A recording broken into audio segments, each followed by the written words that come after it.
Hey everyone, welcome back to the channel. And if you're new, welcome. My name is Adelina and I make videos about living in this tiny house on wheels and living a more intentional life. Today is the first in our series of practical preparedness, I think we'll call it. The forecast says that it's going to start snowing overnight tonight. It's going to snow all day tomorrow and likely all day. Tomorrow's Wednesday, right? Yeah, and likely all day Thursday as well. Now, I'm on Vancouver Island in Canada, in British Columbia, Canada. And it's not that it's going to get that cold, certainly not like other places I've lived, like in Calgary and in Alberta. But what happens on the island when it snows is it's often the heavy, wet snow. And a lot of the infrastructure, the power, the hydro infrastructure is quite old. And so it's very common when there is a wet snowstorm, or as also is very common on the island, windstorms. It's very common for the power to go out. A tree falls on a power line and the power is out. It went out a couple of weeks ago during our last little snowstorm, and it was out for 10 hours. Now, luckily that was overnight mostly. It went out around 4:30-ish and came back on very early morning. So it wasn't so bad, but I like to be prepared. And so because we know it's coming, I am getting everything ready so that if the power goes out tomorrow, I can continue to work, I can continue to cook, and I can continue to be comfortable in my tiny house. So I'm going to show you some of the things that I have, some of the things that you can gather to have for emergencies such as this, weather type emergencies, particularly when it's cold and when the power goes out. And these things, you know, some of them are an investment, but if you collect them over time, then you'll have them forever, sort of thing, or for a very long time. I didn't buy all of this at once. I started small and then slowly built up. And particularly when I moved to Vancouver Island, I knew I was going to have to, because I was no longer in Calgary, I knew I was going to have to take on responsibility for making sure that I was prepared for these eventualities. Let's face it, weather events are eventualities versus, you know, rare occurrences nowadays. So this is what I've got, and I'm going to start with the water, because when the power goes out here, the water pump no longer works for the well and we no longer have water. Now, I'm lucky because I have a compost toilet and so I don't have a flushing toilet, so that's not an issue. The little fan doesn't work in the bathroom, but I just crack a window. It's really not that stinky because liquids and solids are separated. But I don't have to worry about that, but I will make sure that I'm prepared with water for washing my hands, washing my face, cleaning up dishes, things like that, and also drinking. So let me show you what I've got ready for if the power goes out tomorrow in the next couple of days and I need water.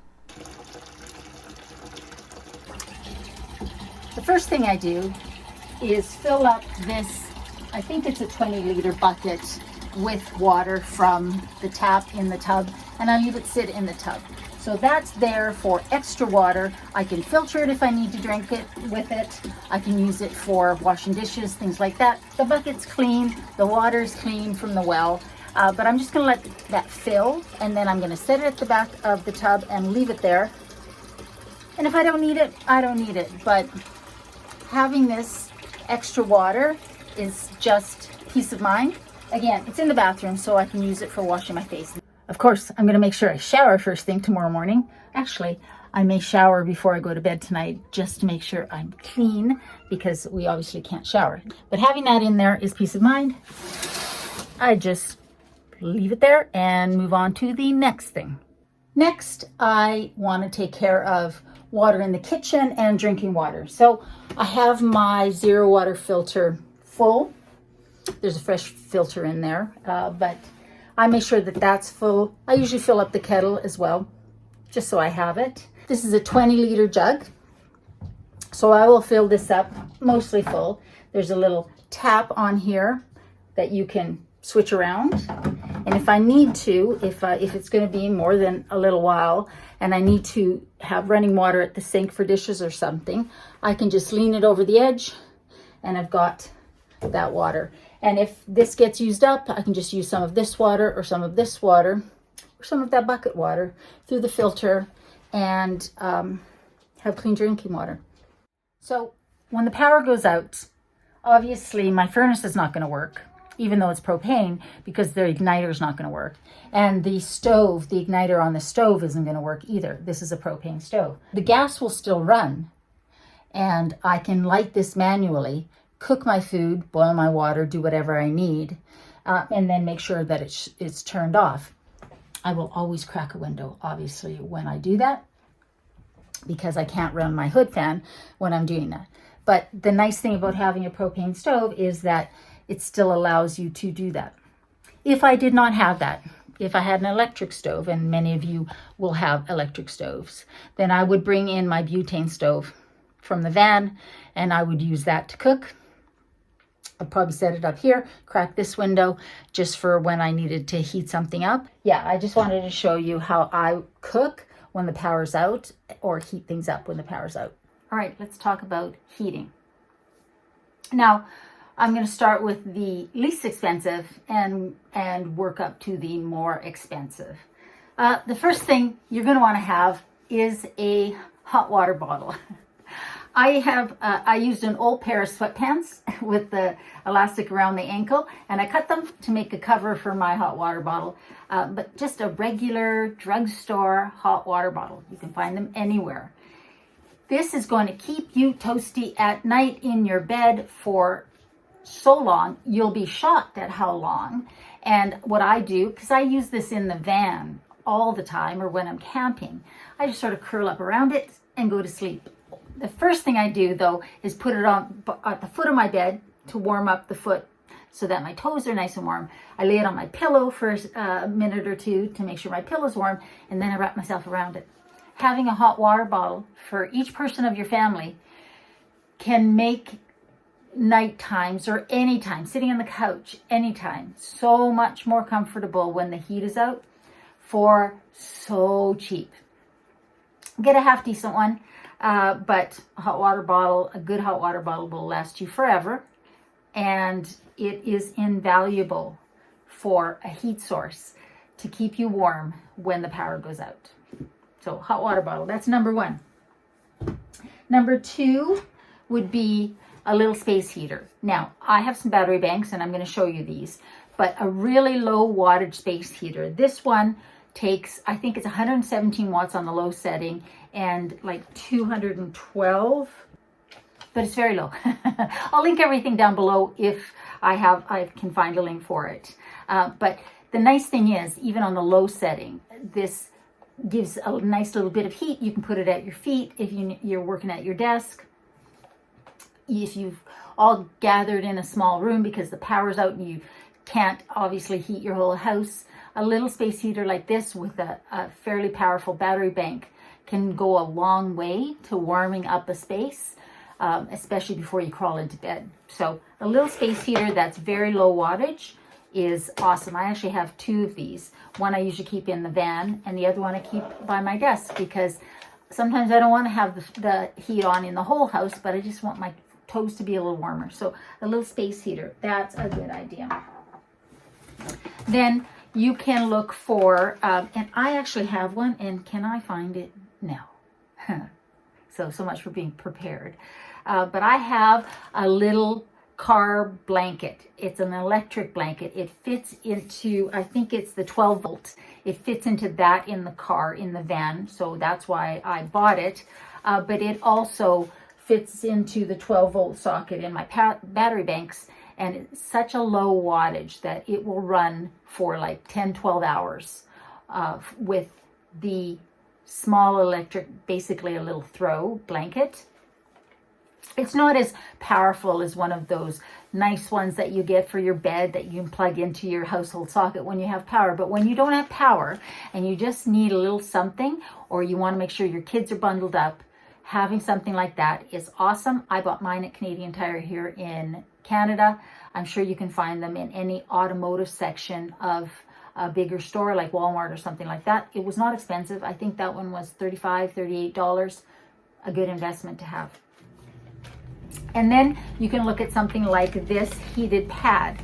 This also doesn't take up a whole lot of wattage because it's so small. With my NinjaBat, it will run this for I think 6 or 8 hours. I can't remember which one it is. It uses like 78, 80 watts to run this. And this pumps out a lot of heat even on the lowest setting, which is what I would use it on if I was using it in an emergency.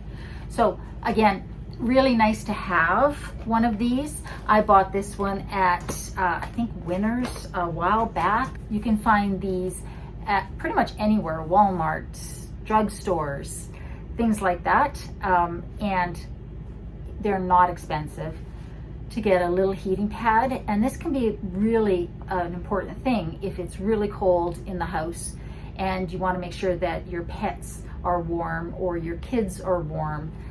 Having a little heating pad like this and a battery bank, definitely valuable. So those are the going from least expensive to slightly more expensive heating options. The next thing I'm going to show you is this Mr. Buddy heater. Now this is I think called, this is the Buddy. I think there's a little Buddy and there's a big Buddy. I don't know. I got the one that takes the single propane tank. It's this size propane tank.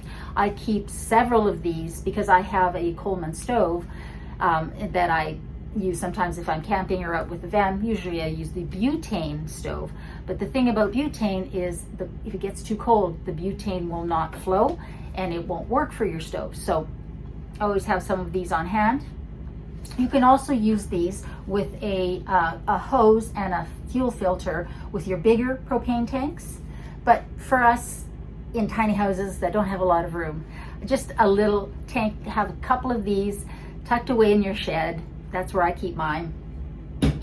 And that's what this uses. There are other companies that make this type of heater other than the Buddy.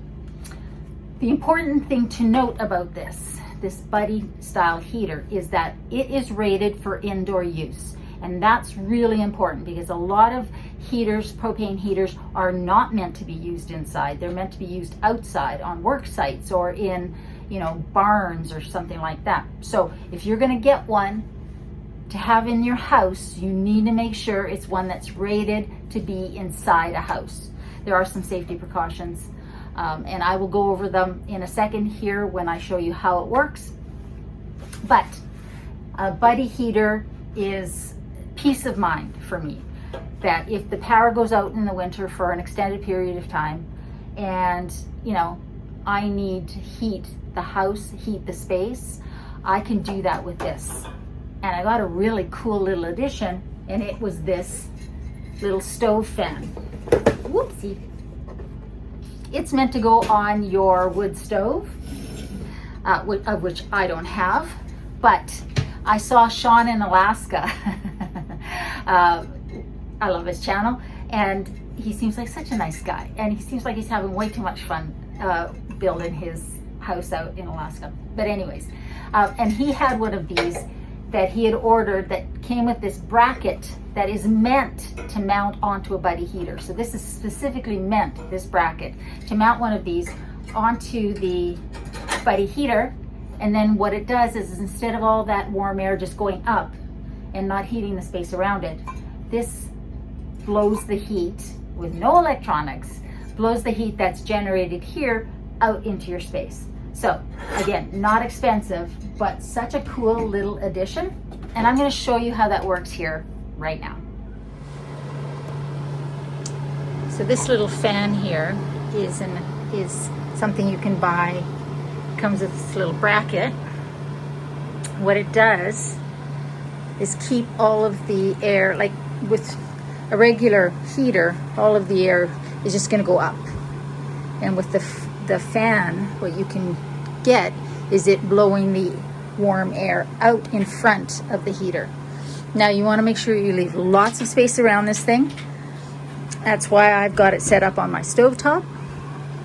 I would not run this at night while I was sleeping, but during the day, if I had to, you know, if it was power out, cold, and I needed heat, these buddy heaters are rated for indoor use.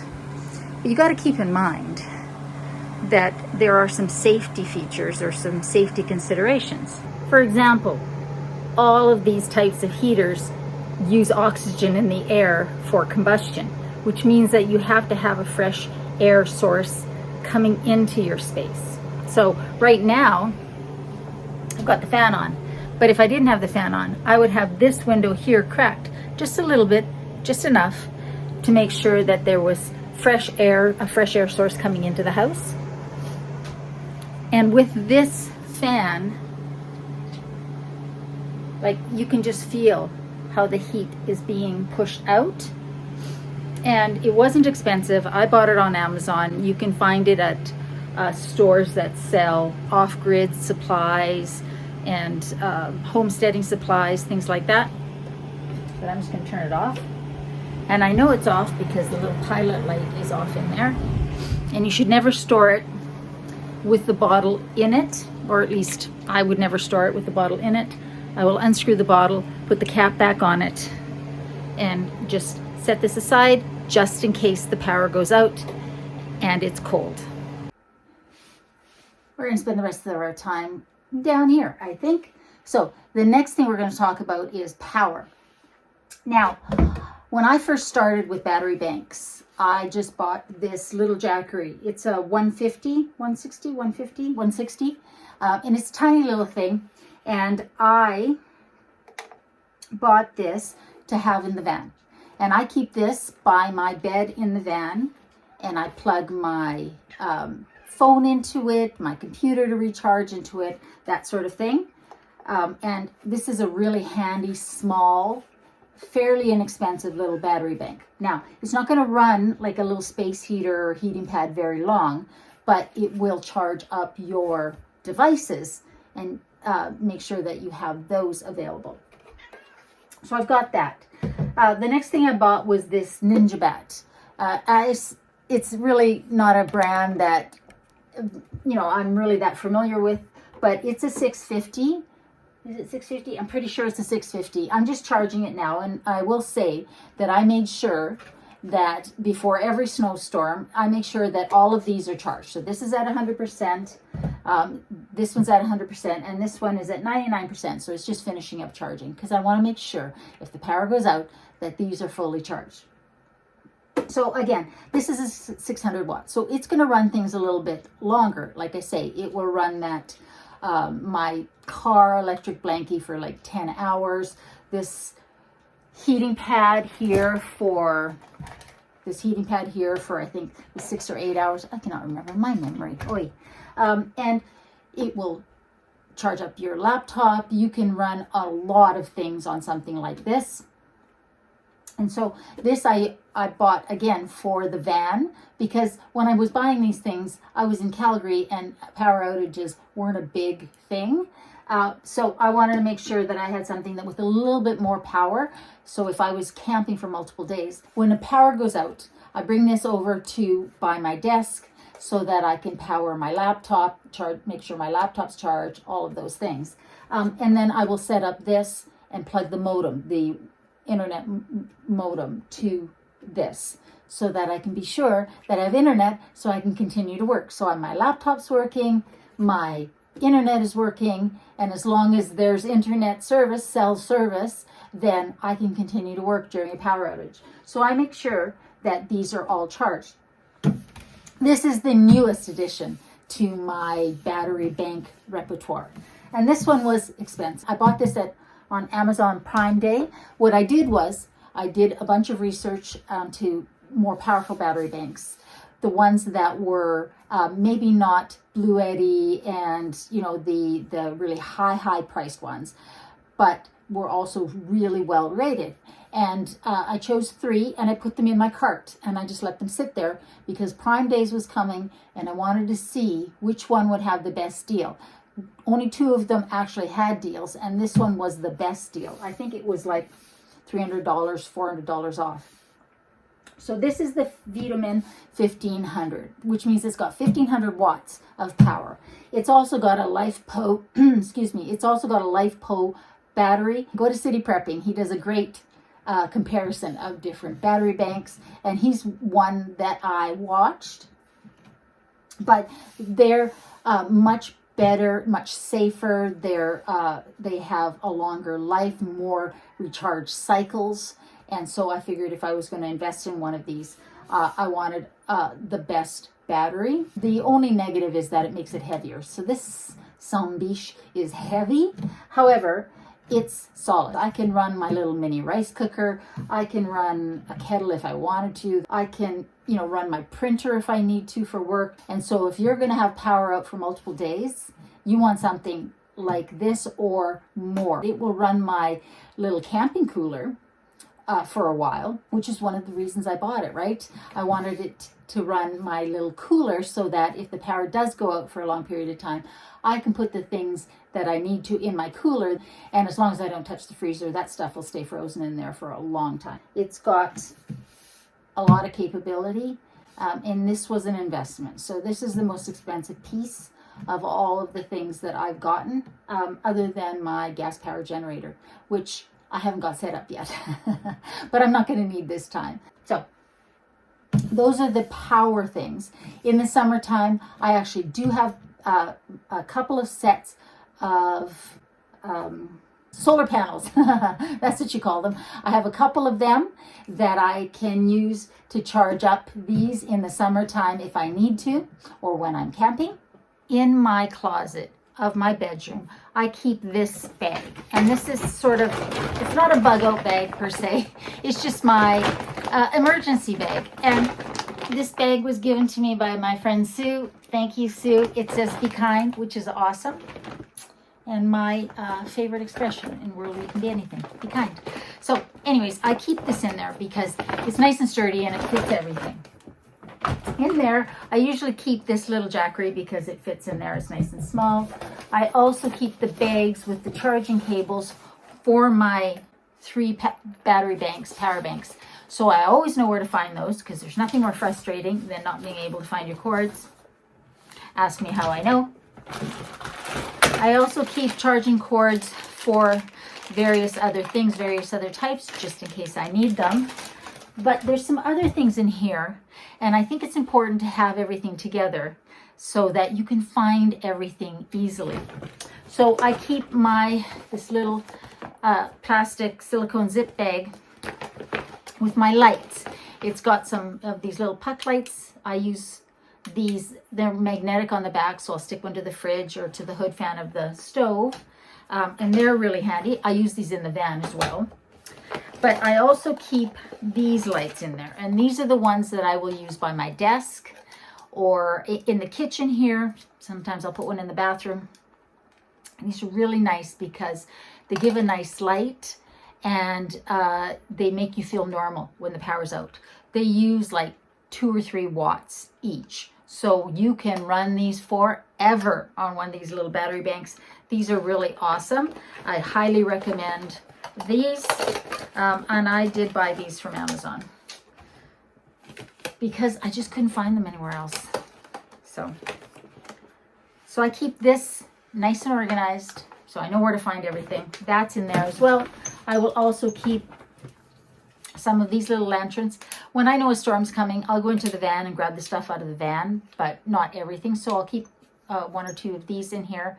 I have one of these in the bathroom, so if the power goes out and I need to find my way. And it's got a little hook on there for hanging, which is kind of nice. And I keep this by my bed as well. And I used to just keep one of those puck lights, but I really like this because it's much softer.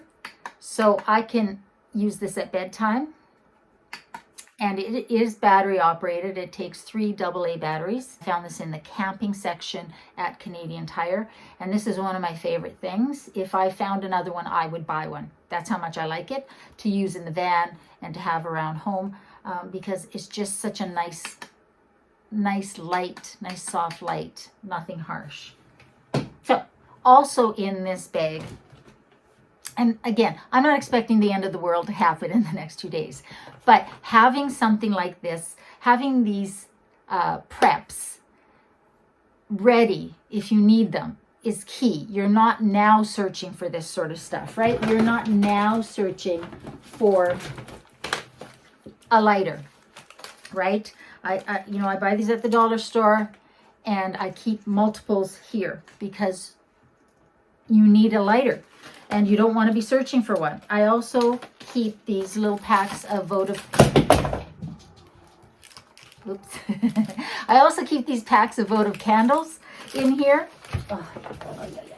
And they're handy because, again, sometimes in the evenings, if the power's out, you don't want to have these battery operated lights on. You just need a little bit of light so that you don't feel like you're,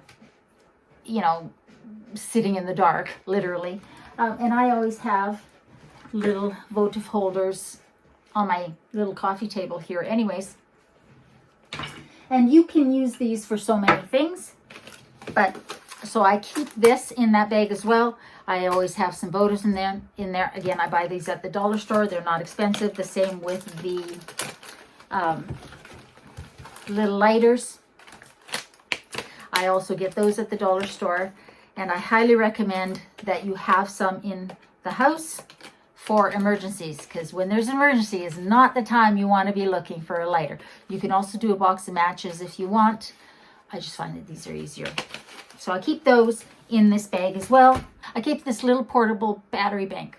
And this is for charging my cell on the go. So if I know I'm going to be away from any plug-in for a long period of time and I want to make sure my phone is fully charged and stays charged, or if I'm going hiking or something like that, I keep this in there. I actually got this as an award through work, like you get certain applause points for doing a good job. And you can use them to buy things. I used it to buy this because I thought this was a great idea. And I actually have used this. I've been in a waiting room, in an emergency room for 6 hours. Nice to have one of these to make sure your phone doesn't die while you're playing solitaire, while you're waiting. So this was really handy. And then one last thing. And this is an emergency radio. It also has a little flashlight on it. How do I turn the flashlight on? I don't know. Here, it's got a little flashlight on it. But what I like about this is it's a crank. So you can use this in an emergency for a flashlight, for your radio, to charge your devices if you needed to. There's little ports here to charge.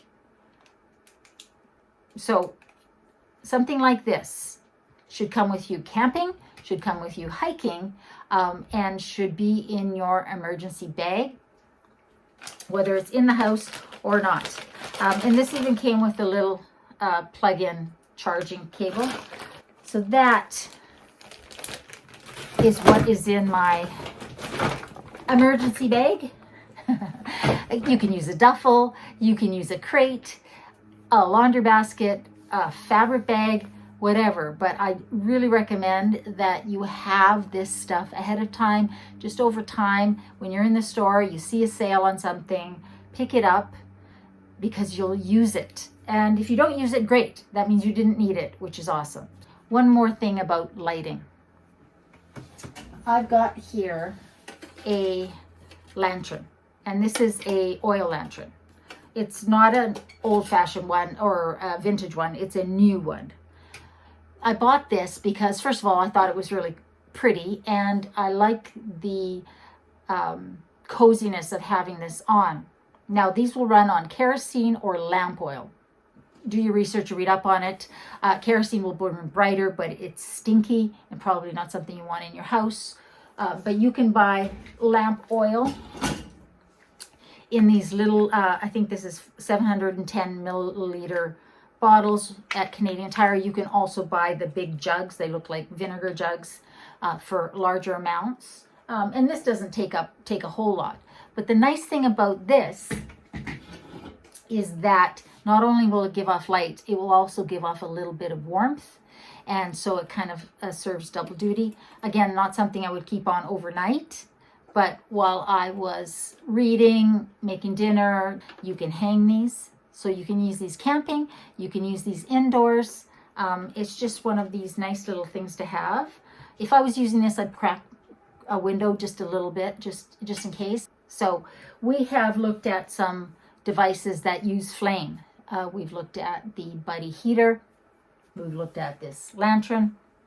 We have looked at the candles. So my last thing that I want you to have in your practical preparedness kit is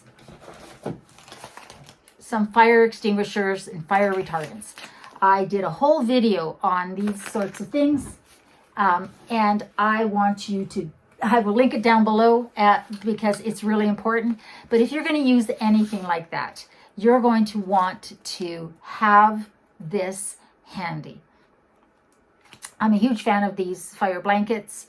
As you know, if you've watched my video, I have one in the van and I have one here in the house. I also have a nice big fire extinguisher. This is going to take care of a lot. And then I keep one of these in the van as well. And then this is the one in the house. And they're like an aerosol can worth of fire extinguisher. This isn't going to put out a big fire, but for something small, this will work. This will work for something more substantial. But this is really darn handy. Always have them in your house no matter what. But that is the first defense of being prepared, is making sure that nothing bad happens when something bad is already happening. What having preparations like this gives you is peace of mind. So now, no matter what happens in the next couple of days, I know I've got food in the house because I got my groceries on the weekend. I know that I have things to keep me warm, to keep me safe, to light my way, to keep me working during the day, keep my food. I'm not panicking. I'm just preparing. I'm getting prepared for something I know is coming. And because I've got this set up this way, I'm always ready. So I hope you guys are doing well. I hope you're staying safe and warm. Remember, in a world where you can be anything, be kind, especially to yourself. I love you, and I'll see you next time.